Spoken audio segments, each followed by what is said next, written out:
नमस्कार, India voice देख रहे हैं आप। मैं हूं आपके साथ रिया डंगवाल। देवभूमि समाचार में आप सभी का स्वागत है। बुलेटिन की शुरुआत करेंगे देवभूमि उत्तराखंड की खबरों के साथ। सबसे पहले बात कर लेते हैं केदारनाथ उपचुनाव से जुड़ी बड़ी खबर की। केदारनाथ उपचुनाव को लेकर मतदान लगातार जारी है। भारी संख्या में लोग मतदान केंद्र पहुंच रहे हैं। ऐसे में शांतिपूर्ण ढंग से मतदान चल रहा है। इस दौरान बीजेपी कांग्रेस में सीधी टक्कर है। मैदान में बीजेपी कांग्रेस समेत 6 प्रत्याशी। साथ ही दोपहर 1 बजे तक 34% मतदान हुआ है। तो तस्वीरें आप देख सकते हैं। केदारनाथ में सुबह 7 बजे से वोटिंग लगातार जारी है। केदारनाथ उपचुनाव को लेकर वोटिंग जारी है। भारी संख्या में लोग मतदान केंद्र पहुंच रहे हैं और आज लोकतंत्र के इस पर्व का हिस्सा बन रहे हैं। साथ ही आपको बता दें कि केदारनाथ को लेकर बीजेपी और कांग्रेस दोनों की ही प्रतिष्ठा दांव पर लगी है। ऐसे में बीजेपी कांग्रेस में सीधी टक्कर है। अगर मुकाबले की बात करें तो बीजेपी और कांग्रेस प्रत्याशी समेत कुल 6 प्रत्याशी केदारनाथ के रण में है। वहीं दोपहर 1 बजे तक मतदान प्रतिशत की बात करें तो दोपहर 1 बजे तक 34% मतदान हुआ है। वहीं केदारनाथ विधानसभा उपचुनाव को लेकर मतदान की प्रक्रिया शांतिपूर्ण ढंग से जारी है। इस दौरान सुव्यवस्थित और शांतिपूर्ण तरीके से मतदान करवाने और व्यवस्थाओं का जिला निर्वाचन अधिकारी सौरभ घेरवार ने विकासखंड अगस्त्य मुनि के राजकीय प्राथमिक विद्यालय चमोली और राजकीय बालिका इंटर कॉलेज अगस्त्य मुनि महिला पिंक बूथ का निरीक्षण किया। तो केदारनाथ उपचुनाव को देखते हुए मतदान जारी है। बेसिकली जो माननीय आयोग का जो इसमें डायरेक्शंस भी था कि हम कुछ ऐसे बूथ्स को भी हम विकसित करें जो कि इस महापर्व को, जिसमें हम सभी मतदाताओं से हम आग्रह भी करते हैं सभी लोग आए इस अपने महापर्व में अपने मतों का प्रयोग करें। तो उस संबंध में हमने 4 ऐसे बूथ भी बनाए हैं जिसमें हमारे all women manage polling booth है जिसमें सारी महिलाएं ही मतदान अधिकारी हैं। उसी तरह से हमारे PWD बूथ हैं जिसमें हमारे सभी जो स्पेशली एबल्ड हैं ये लोग उसमें मतदान कार्मिक हैं। और उसके साथ हमारे यूथ मैनेज बूथ है। कुछ यूनिक भी बूथ हैं जो हमारे ऐसे बूथ हैं जो बहुत दूर हैं, मनसुना जैसे बूथ है, उसको भी हमने इस में विकसित किया है जिससे कि लोगों को इसके बारे में हम और जागरूकता फैला सकें कि अपने अधिकार। तो केदारनाथ उपचुनाव को देखते हुए वोटिंग सुबह 7 बजे से लगातार जारी है। दोपहर 1 बजे तक अगर मतदान प्रतिशत की बात करें तो 34% मतदान रहा। ज्यादा जानकारी के लिए सीधा रुख कर लेते हैं संवाददाता अभय कैंतुरा का। अभय, आज केदारनाथ के रण की अगर बात करें सुबह 7 बजे से वोटिंग लगातार जारी है। ऐसे में दोपहर 1 बजे तक का मतदान प्रतिशत 34% रहा। अभी क्या कुछ जानकारी है आपके पास? किस तरह से वोटिंग जो है हो रही है, किस तरह से क्या कुछ व्यवस्थाएं?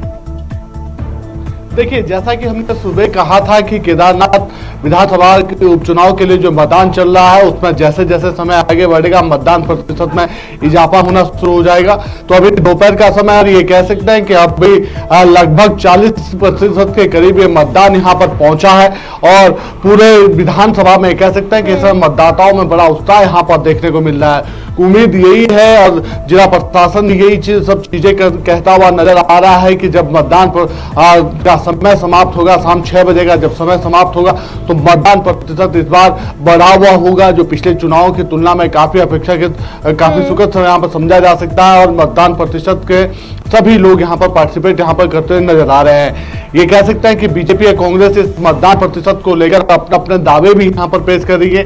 जो हार जीत के जो आंकड़े हैं या जो हार जीत के जो दावे, उन दावों को लेकर अपने तथ्य पेश करते हुए भी नजर आ रहे हैं और अपनी अपनी जीत के पुरजोर तरीके से जो दावे हैं उस दावों को पुख्ता करने की कोशिश यहाँ पर कर रहे हैं। लेकिन जनता जनार्दन है वो वोट नेताओं के वायदों, पार्टियों के जो चुनावी जो घोषणा है उन सब चीजों को देखकर अपना वोट करने का काम यहाँ पर कर रही है।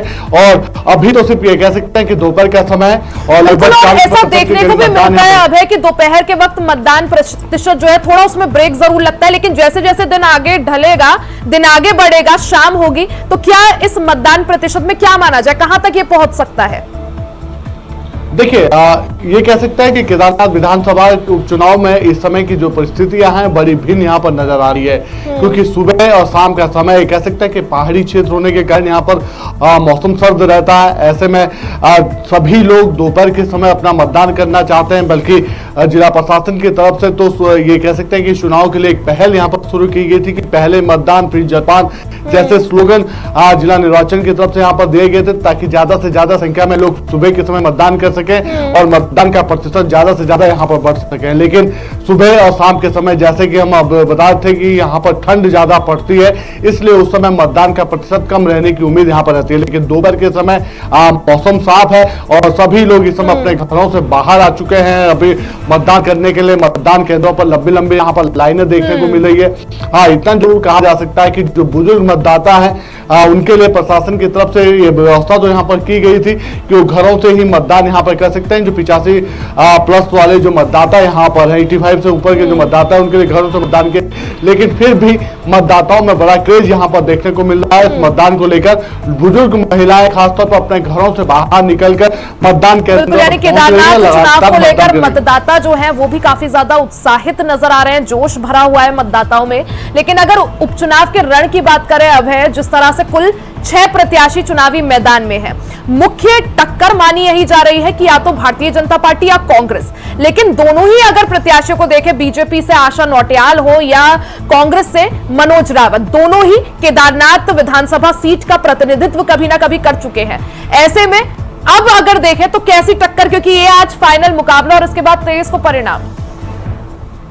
बिल्कुल, ये कह सकते हैं कि 6 प्रत्याशी चुनाव मैदान में हैं, जिसमें बीजेपी की तरफ से आशा नौटियाल जो पूर्व विधायक रह चुकी है, वर्तमान में पार्टी की महिला मोर्चा की प्रदेश अध्यक्ष है। कांग्रेस की तरफ से मनोज रावत जो पूर्व विधायक हैं, यूकेडी की तरफ से भी यहाँ पर आजन भंडारी को यहाँ पर चुनाव मैदान में उतारा गया। 3 निर्दलीय प्रत्याशी यहाँ पर अलग अलग यहाँ पर चुनाव मैदान में डटे हुए हैं। 6 प्रत्याशी हैं, जिसमें से कह सकते हैं कि मुख्य मुकाबला तो भाजपा कांग्रेस के बीच में नजर आ रहा है। लेकिन जो बाकी के जो 4 प्रत्याशी हैं यहाँ पे, कह सकते हैं कि 3 निर्दलीय और 1 क्षेत्रीय दल यूकेडी के जो प्रत्याशी हैं, वो भी यहाँ पर अपने जनाधार को देखते हुए बड़ा वोट बैंक हासिल करने की बात यहाँ पर कर रहे हैं। और वो उनका जो वोट बैंक होगा वो सीधे तौर पर बीजेपी और कांग्रेस को बिल्कुल, यानी जो निर्दलीय प्रत्याशी है या जो यूकेडी का प्रत्याशी है, वो कितना यहाँ पर बाकियों का गेम बिगाड़ते हैं या बनाते हैं, वो देखना महत्वपूर्ण होगा। अभय, आप बने रहिएगा, आगे भी आपका रुख करेंगे।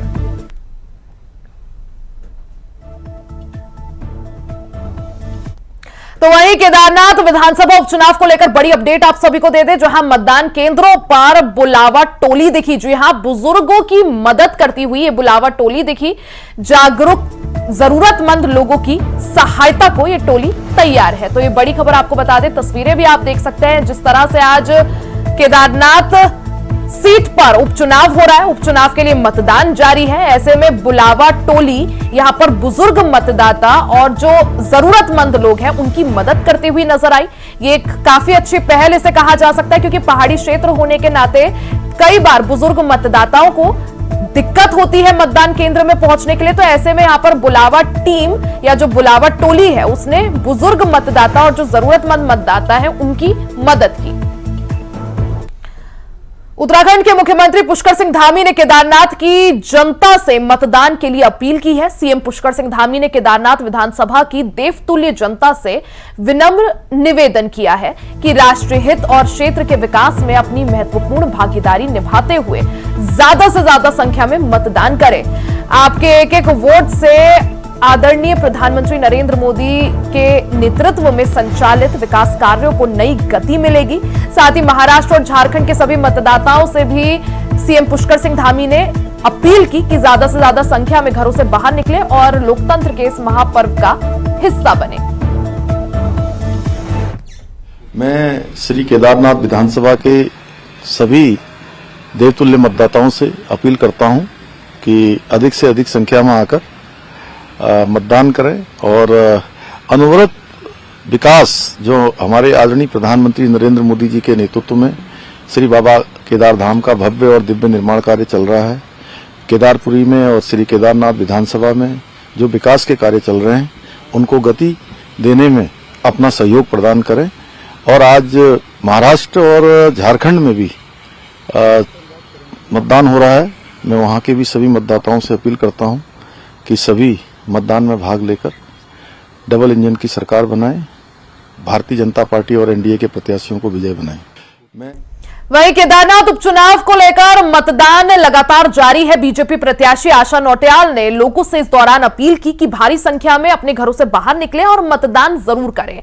लोगों से अपील करते हुए बीजेपी प्रत्याशी आशा नौटियाल ये बोली कि लोकतंत्र के महापर्व में मतदान का बहुत बड़ा महत्व है।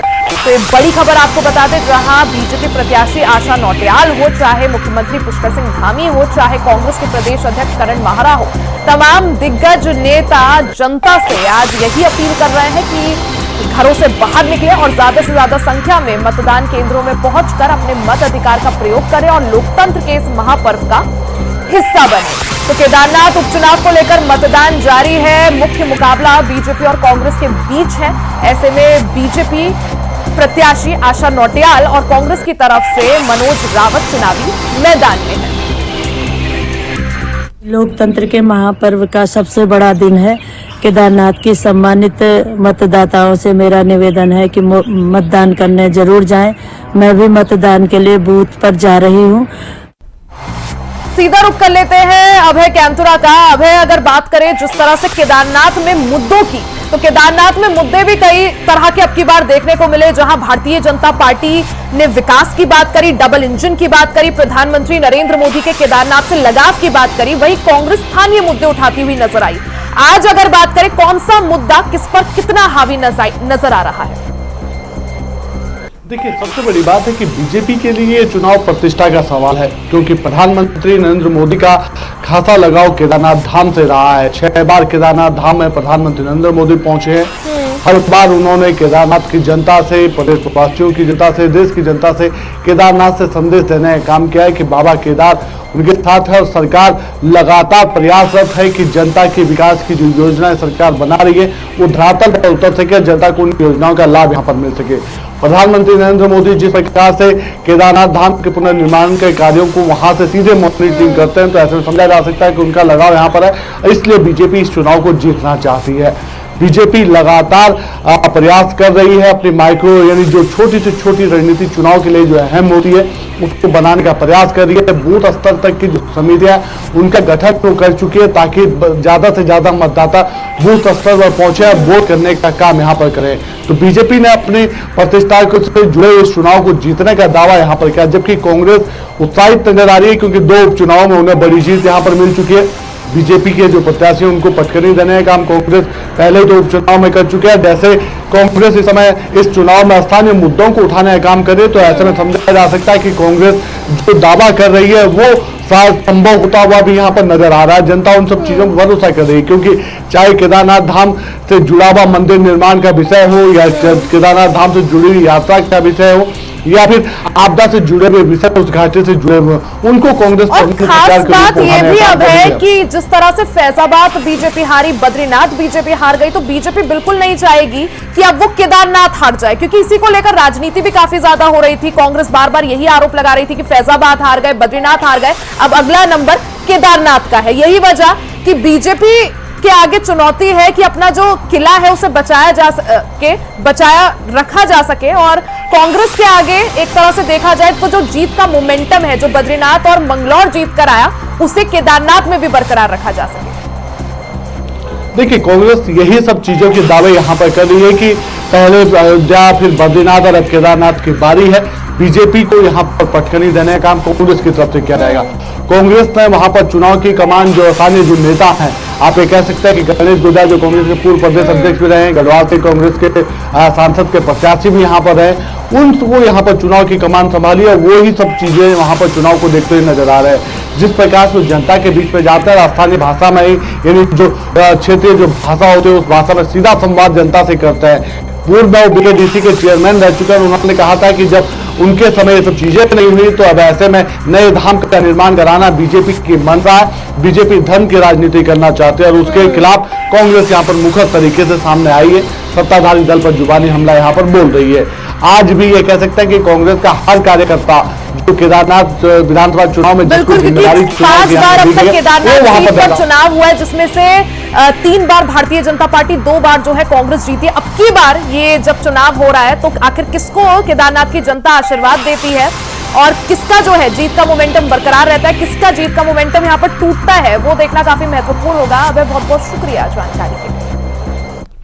वहीं केदारनाथ विधानसभा में हो रहे चुनाव को लेकर जहां वोटिंग जारी है, तो वहीं बीजेपी उम्मीदवार आशा नौटियाल ने अपने मतदान का प्रयोग करने से पहले उखीमठ स्थित ओंकारेश्वर मंदिर में माथा टेका और पूजा अर्चना की, साथ ही जीत की मनोकामना भी की। आशा नौटियाल का कहना है कि वो पूरी तरीके से कॉन्फिडेंट है कि केदारनाथ की जनता उनको अपना आशीर्वाद देने जा रही है। साथ ही उन्होंने सभी मतदाताओं से अपने मत का प्रयोग करने की भी अपील की है।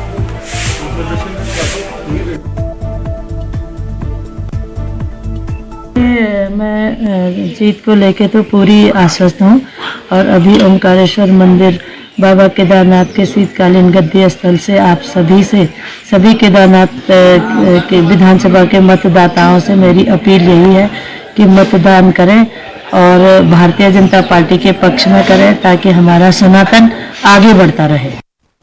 वहीं केदारनाथ विधानसभा उपचुनाव के जारी होने के साथ ही मतदान के बीच बीजेपी कांग्रेस के बीच वार पलटवार भी जारी है। केदारनाथ विधानसभा में पार्टी प्रत्याशी मनोज रावत के पक्ष में प्रचार प्रसार करने के बाद पूर्व कैबिनेट मंत्री हरक सिंह रावत वापस देहरादून पहुंचे और उन्होंने एक बड़ा दावा कर दिया। हरक सिंह रावत ने केदार घाटी में कांग्रेस की जीत का दावा किया।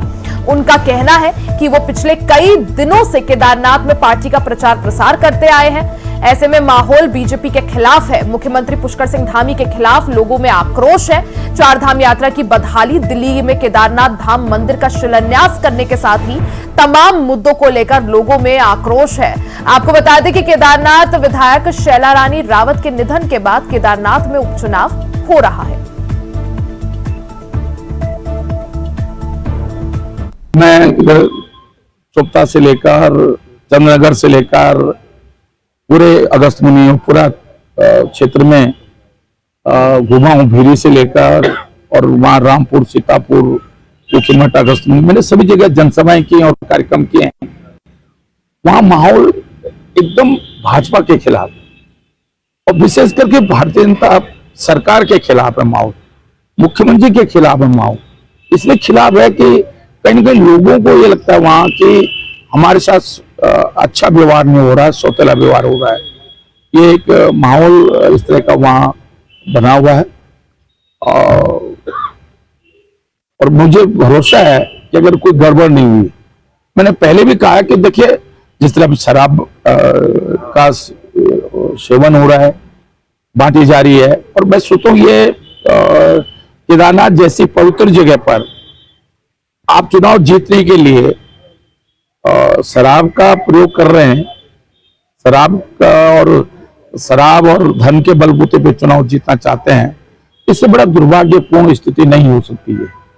और देखिए आशा नौटियाल जी से मैंने पहले भी कहा कि मेरे बहुत व्यक्तिगत संबंध है, मैं कोई उस महिला के बारे में कोई टिप्पणी नहीं कर सकता। बहुत छोटे संघर्ष से वो महिला आगे आई है। मनोज रावत को भी मैं बहुत बचपन से जानता हूं, जब वो छात्र नेता था तब से जानता हूं। यूथ कांग्रेस का जब रुद्रप्रयाग जिला नहीं बना था, वो रुद्रप्रयाग और चमोली जिले का युवा कांग्रेस का अध्यक्ष आरपीएन सिंह जो भाजपा में सांसद है इस समय। आगे बात करेंगे प्रदेश में उपनल कर्मचारियों को लेकर हो रही सियासत की। यहां रुकेंगे एक छोटे से ब्रेक ले, जल्द वापस लौटेंगे, कहीं जाइएगा नहीं। ब्रेक के बाद एक बार फिर से आप सभी का स्वागत है। खबरों में आगे बढ़ते हैं तो उपनल कर्मचारियों को लेकर अब प्रदेश में सियासत थमने का नाम नहीं ले रही है। कांग्रेस की तरफ से आरोप लगाया जा रहा है कि पहले सरकार और अब शासन के अधिकारी उपनल कर्मचारियों के मामले पर ढीला रवैया अपना रहे हैं। कांग्रेस ने कहा कि हाईकोर्ट के आदेश का पालन भी सरकार की ओर से और प्रशासन नहीं कर रही है। आपको बता दें कि आदेश न मानने पर हाईकोर्ट ने मुख्य सचिव से जवाब मांगा है।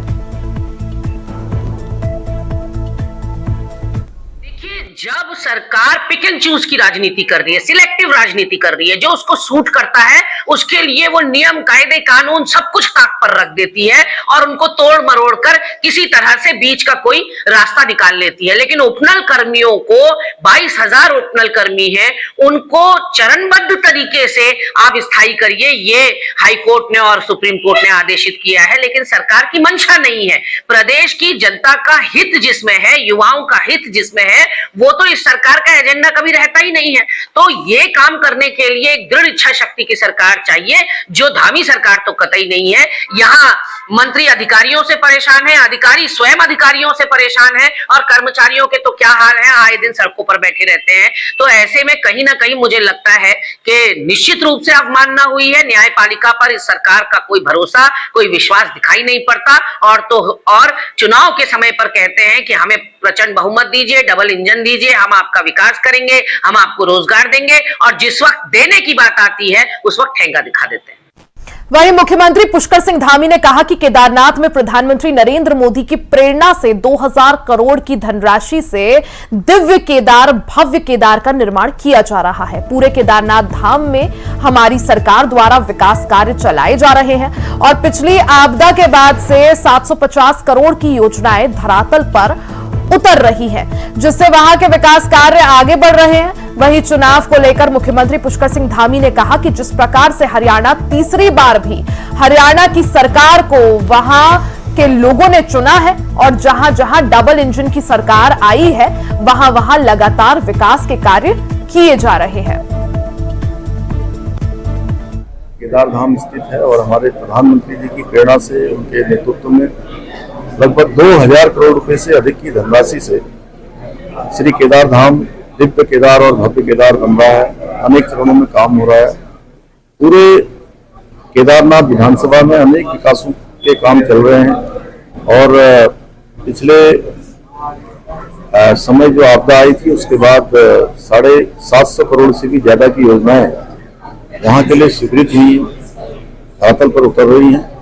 अनवरत रूप से केदार धाम और श्री केदारनाथ विधानसभा का विकास कार्य आगे बढ़ रहा है। वहाँ के लोग भली भांति जानते हैं कि ये सारा का सारा काम 2014 के बाद प्रारंभ हुआ, विकास अनवरत रूप से चले, इसलिए वहाँ के लोग, मैं केदारनाथ विधानसभा के अंदर अनेक स्थानों पर गया हूँ, हजारों लोगों से, माताओं बहनों से, बड़े बुजुर्गों से, नौजवानों से मिलने का अवसर प्रदान हुआ और उनका समर्थन, उनका सहयोग, आशीर्वाद देखकर मैं कह सकता हूँ कि श्री केदारनाथ विधानसभा चुनाव का जो जीत होगी वो ऐतिहासिक जीत होगी। भारतीय जनता पार्टी जीतेगी और विकास का काम अनवरत रूप से तेज गति से आगे बढ़ेगा। ये चुनाव बहुत ऐतिहासिक चुनाव। इसी के साथ देवभूमि समाचार में फिलहाल के लिए सिर्फ इतना ही। खबरों का सिलसिला जारी रहेगा, बने रहे हमारे साथ।